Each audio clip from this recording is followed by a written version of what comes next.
Ouais, c'est vraiment le bon moment pour faire des vidéos dehors en Bretagne en ce moment-là.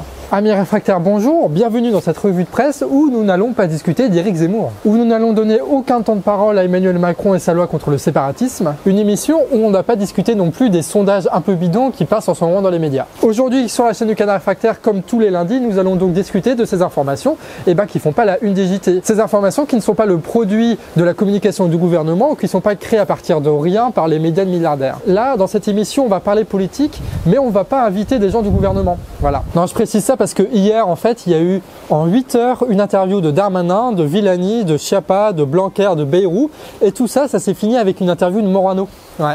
C'est ça ce qui se passe à la télé en ce moment, et ça nous rappelle pourquoi on la regarde plus. Amis réfractaires, on va donc commencer notre revue de presse hebdomadaire.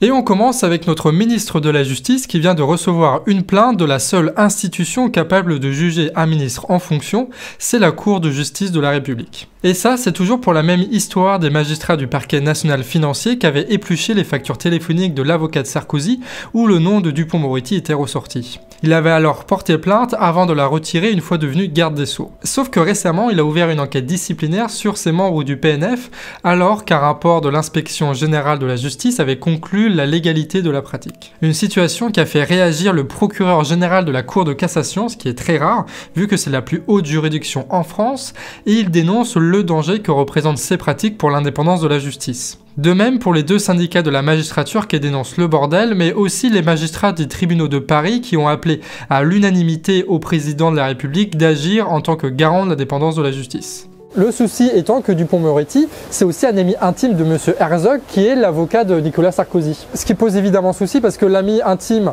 de quelqu'un qui va être jugé par le PNF, c'est le ministre de la Justice qui vient de faire une enquête administrative contre les mêmes membres du PNF.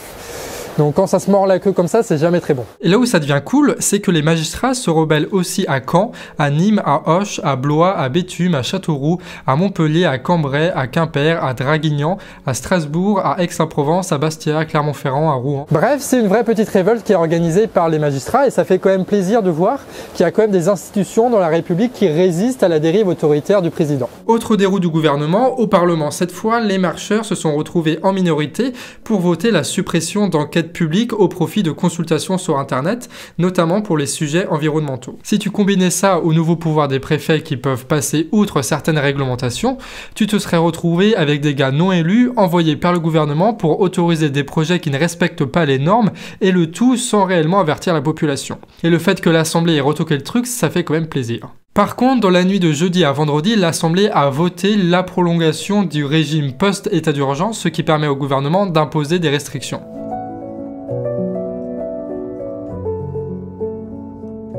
Sinon, notre Bruno Le Maire nous a sorti une phrase aux petits oignons, mais vraiment, c'est un régal, vous allez voir.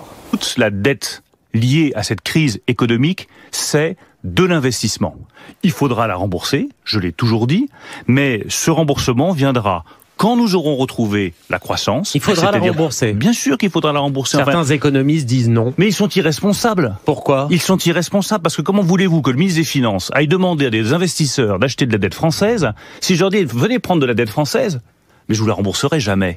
Enfin, je vais pas trouver grand monde pour investir sur la dette française si je leur dis tout ce que vous achetez comme obligation du Trésor français ne vous sera jamais remboursé. Ma responsabilité de ministre des Finances, c'est de dire aujourd'hui on investit, demain, nous rembourserons cette dette. Et nous la rembourserons de manière très claire. 1, par de la croissance. 2, par un principe de responsabilité sur les finances publiques. C'est pas open bar. Il faut remettre le principe de responsabilité au cœur des finances publiques. Et 3, par des réformes de structure que je continue à estimer indispensables, la première d'entre elles étant la réforme des retraites. Je sais pas si tu te rappelles, mais à un moment, c'était pas si longtemps que ça, il y avait tout un délire avec le nouveau monde, tu sais, qui rien ne sera plus jamais comme avant, nous avons appris de nos erreurs, machin, la folie de trucs, machin. Et là, on se retrouve quand même avec un ministre qui veut quémander de l'argent aux investisseurs pour pouvoir relancer la croissance, pour pouvoir rembourser la dette, tout en sacrifiant la retraite et les services publics, hein, parce que c'est ça ce que ça veut dire. Tout ça, ça fait quand même vieux, voire très vieux monde quand même. Hein. Tu sais, c'est un peu comme une start-up qui doit faire une levée de fonds, tu sais, il faut qu'ils donnent confiance à des investisseurs pour qu'ils puissent mettre leur argent dedans. c'est quand même très loin, très loin de toute forme de gouvernance et de politique en fait. Cette pensée-là, c'est juste la mort de la démocratie. Parce que c'est plus du tout le peuple ou les intérêts de la nation, tout ça qui dirige. Pas du tout. Non, c'est juste la seule nécessité de donner confiance à des investisseurs privés. Et quand tu te mets ça dans la tête, en fait, tu ne peux plus rien faire, que ce soit au niveau écologique ou social, c'est mort. En fait, ils réduisent la politique à la seule capacité que l'État aurait de s'endetter, quoi. Et tout est calqué sur ce modèle-là. Tout découle de ce petit truc-là, du fait qu'il faut bien que les gens nous donnent de l'argent. Alors que je pense que quand tu es un État, que tu es représentant du peuple et que tu as toute l'autorité et toute la légitimité, peut-être que tu as autre chose à espérer que des riches donnent de l'argent pour toi, quoi. T'es pas une entreprise, t'es un État. Et normalement, tu gères l'intérêt général et pas juste l'intérêt de quelques personnes privées. Et pendant que le gouvernement mendie à ceux qui ont du fric, il autorise Amazon à installer un entrepôt de 185 000 m² au sud de Nantes. Amazon qui est largement critiqué d'ailleurs pour son évasion fiscale, mais aussi pour le traitement de ses salariés, leur tendance à réprimer le droit syndical et leur habitude aussi à détruire les petits commerces. Amazon Europe est d'ailleurs domicilié fiscalement au Luxembourg et le patron de la boîte, Jeff Bezos, vient de passer la barre des 2000 milliards de dollars de fortune grâce au Covid notamment. Donc très concrètement, ce sont des gens comme ça qui décident de l'avenir de notre pays, ce sont des gens comme ça qui décident de la mort de nos petits commerces. Mais à quel moment est-ce qu'on a décidé ça, nous les Français? Après, tu me diras, on a choisi ça en votant Macron et en élisant Macron quoi, en 2017. Ce qui forcément... Ouais. Après, quand même, Macron, c'était censé être le président des entrepreneurs, des entreprises, des PME, tout ça. Il s'est quand même bien foutu de notre gueule là aussi. Et c'est une contradiction de plus qu'il ne faudra pas oublier là dans les années à venir parce qu'il va se passer des choses là. Je ne sais pas si tu es au courant, 2022, tout ça. Fakir nous partage quelques chiffres de la pauvreté en France. Un Français sur 4 se limite pour manger.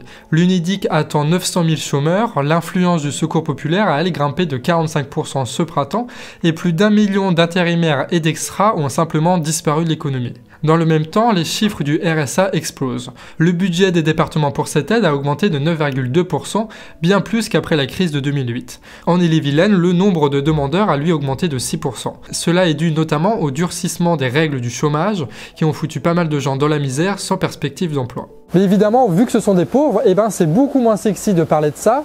Alors on préfère discuter pendant des heures et des heures sur les trucs ultra racistes que Zemmour a dit et qu'il a fait exprès de dire juste pour provoquer les gens, quoi. C'est dommage qu'on n'a pas de vrais médias à la télé. T'imagines avoir un vrai média honnête à la télé, comment ça changerait la donne, quoi. Ouais. Et on continue avec des journalistes du Monde qui font appel à la justice. Au sujet, une enquête menée par eux et d'autres médias qui ont abouti à de nombreuses révélations sur le manque de contrôle des autorités sanitaires sur de nombreux produits défectueux comme des stimulateurs cardiaques ou des pompes à insuline. Un journaliste avait alors demandé la liste complète des produits agréés par les autorités, ce qui lui a été refusé au nom de la toute nouvelle loi des secrets des affaires. Surtout qu'il s'agit de normes européennes, ce qui pose d'autres soucis. Par exemple, un pacemaker a été refusé en Allemagne en 2012 mais accepté en 2013 en Angleterre, avant d'être retiré du marché en 2016 vu que les batteries étaient défectueuses. Les journalistes n'ont pas non plus accès à la liste des refus, ce qui aurait permis de recouper les infos et dénoncer des entreprises qui abusent de certains organismes certificateurs trop indulgents pour entrer dans le marché européen. Et donc le tribunal va devoir statuer pour savoir si oui ou non le secret des affaires s'applique dans ce contexte-là. Bon, il n'y a rien qui est jugé tout ça, mais en tout cas c'est plutôt cool de voir des journalistes qui défendent un petit peu l'honneur de leur profession en allant jusqu'aux tribunaux pour défendre le droit à l'information face aux multinationales. Et c'est quand même une situation assez rare pour le souligner. Volvic a doublé ses prélèvements en eau en 20 ans, et ça même durant les périodes de sécheresse qu'il y a eu ces dernières années. Augmenter le débit de leurs prélèvements alors que la préfecture imposait une restriction à la population. À l'été 2018, Volvic prélevait jusqu'à la limite autorisée pour remplir ses bouteilles d'eau alors que les communes alentours passaient en état de catastrophe naturelle pour sécheresse. Et ça c'est en temps de crise, mais en temps normal c'est pareil. Pendant que Volvic double son pompage, passant de 1,5 à 3 millions de mètres cubes par an sur l'une des principales sources de la région, le fleuve qui dépend de cette source a vu son débit être divisé par 7. Et ça évidemment, ils l'ont pas fait en secret, les services de l'État, ils étaient bien sûr au courant et ils n'ont rien fait pour empêcher ça. Et quand la préfecture cherche à réduire quand même un petit peu les prélèvements, c'est directement l'État et le gouvernement qui intervient pour sauver les intérêts de la multinationale, et ça grâce à un petit décret. Le 26 août 2020, le gouvernement permet, sur une durée de 6 mois renouvelable une fois, à Volvic d'augmenter ses prélèvements, alors que la région est en vigilance sécheresse, le tout pour tester ses nouveaux forages. Après, tu me diras, il y a quand même l'obligation que cette eau soit réinjectée d'une façon ou d'une autre dans les sources locales, et tout ça avec un audit pour vérifier si tout s'est bien passé. Le souci, c'est que l'audit, il doit être fait par Danone. Ce qui pose un peu souci quand même. Sinon, il y a eu une thèse sortie en 2012 qui permet de faire le lien très concrètement entre les prélèvements qui sont faits par Volvic qui ont doublé en 20 ans et la baisse du débit des fleuves. Une thèse classée confidentielle par Volvic dont le rapporteur de thèse, ancien haut fonctionnaire, travaille aujourd'hui pour Danone. 2 ans après la non-publication de cette thèse, l'État a rallongé le droit de l'exploitation jusqu'en 2032, ce qui a évité une belle polémique pour une des meilleures entreprises françaises du CAC 40. Donc là, ils sont en train de détruire un écosystème, ils sont en train de corrompre énormément de personnes, c'est un bordel faramineux cette histoire, et tout ça pourquoi ? Pour mettre de l'eau dans des bouteilles et les vendre à des gens, voilà.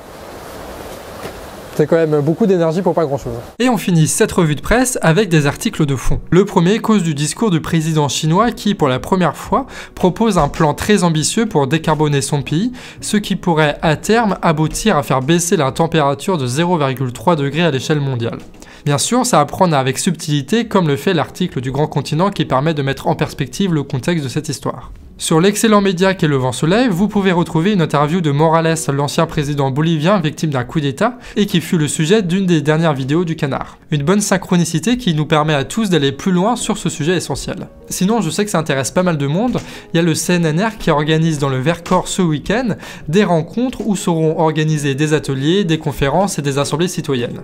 Le média a d'ailleurs relayé leur appel et vous pourrez retrouver ça facilement sur YouTube ou en description. Et c'est là-dessus qu'on termine cette vidéo, j'espère que, j'espère que, je sais pas si ça t'a plu parce que des fois il y avait des mauvaises nouvelles, mais il y avait aussi quand même pas mal de bonnes nouvelles, hein. Que ce soit les magistrats ou par rapport à l'Assemblée nationale, il y a quand même des choses qui montrent que, même si le gouvernement il veut toujours tendre vers l'autoritarisme, il y a quand même un plafond peut-être à espérer et qui va peut-être rebondir, je sais pas jusqu'où cette métaphore peut aller, mais en tout cas, il y a des choses rassurantes dans l'actualité et ça c'est plutôt chouette. Et le Canard Réfractaire, c'est 3 vidéos par semaine, le lundi, le mercredi et le vendredi. Et puis voilà quoi, donc si ça te botte, tu peux t'abonner en cliquant ici, et dans les prochaines vidéos, il va y avoir quelques petits changements pour ceux qui ont l'habitude de voir les vidéos ici sur la chaîne. Enfin, ça va être peut-être un peu subtil, mais vous allez voir, peut-être que vous allez remarquer ou pas. Des bisous, à la prochaine, c'était un plaisir.